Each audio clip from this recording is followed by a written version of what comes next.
បាទជំរាបសួរពុកម៉ែបងប្អូនហ្នឹងហើយថ្ងៃនេះកូនកដោបយើងញាស់បានមួយថ្ងៃហើយនេះអានេះຂະຫນាត3គីឡូជាង2x6កម្ពស់2ម៉ែត្រ1គីឡូ2វាទាំងអស់វា1គីឡូ2គីឡូ3វាជិត4គីឡូតែខ្ញុំដាក់ទ្រុងទូចហ្នឹងអស់4ថ្ងៃហើយអស់4ថ្ងៃពេញឥឡូវខ្ញុំដកមកដាក់ទ្រុងធំនេះវិញហ្នឹងវិញវានឹងញាស់ស្អាតស្មើមកឲ្យតែត្រូវព្រះអាទិត្យដៅអូនជីអស់តោះ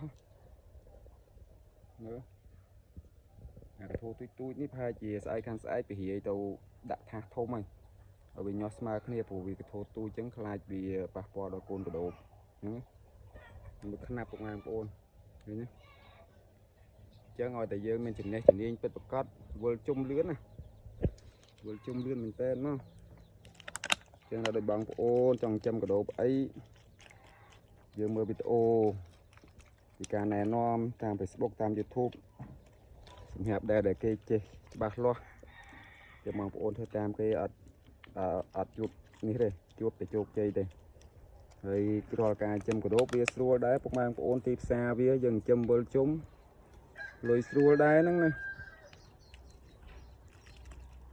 ដូចខ្ញុំជិះឥឡូវអានេះញាស់ហើយអានោះទៀតឡូវទៀតរែងពងវាទៀតរែងពងហើយចាប់សាច់លក់ទៀត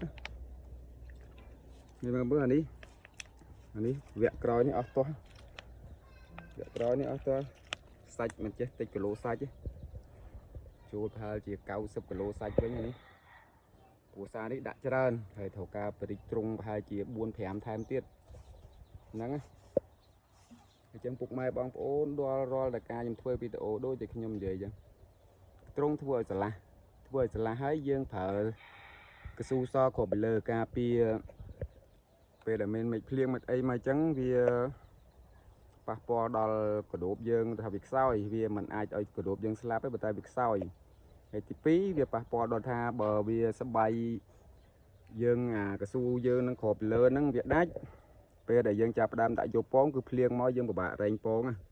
គឺវាស្អិតវាអត់ខូចពងអញ្ចឹងតែវាពិបាករែងអញ្ចឹងដូចខ្ញុំធ្វើឲ្យឆ្លាស់ជីមកហើយយើងប្រើអាស្បៃខ្មៅសម្រាប់ការពារកម្ដៅថ្ងៃហ្នឹងដាក់ពីលើមកតែយើងមិនប្រើតង់វាអត់ល្អទេពីព្រោះអាស្បៃនេះវាអាចជះពលឺចូលអញ្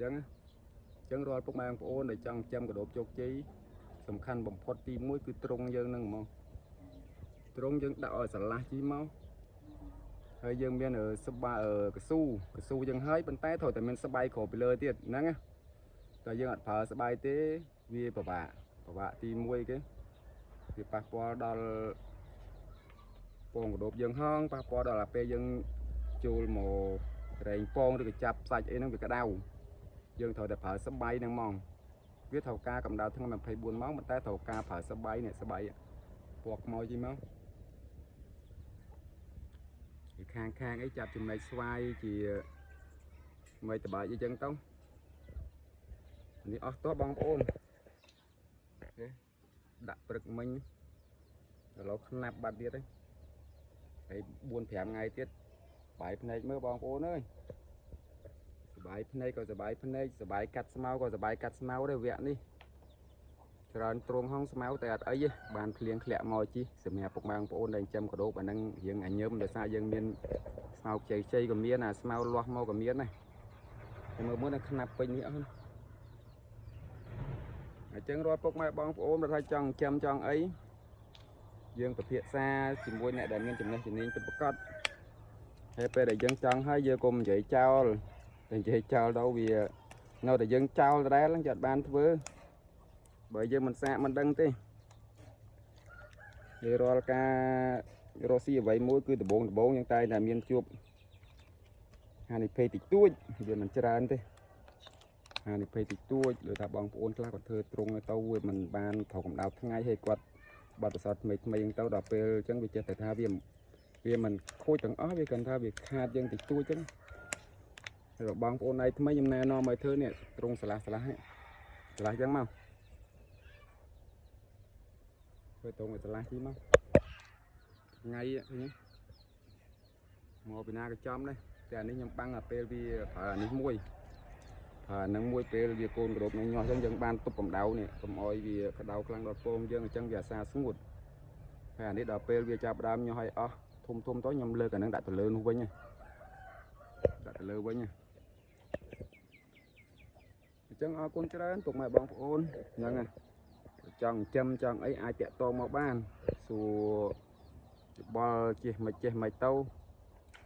chẳng á đào pe dân cho ba lo hai dân ai xin này chết châm ba này chân ở con trái tục mày bong ôn chụp hình video coi tiếp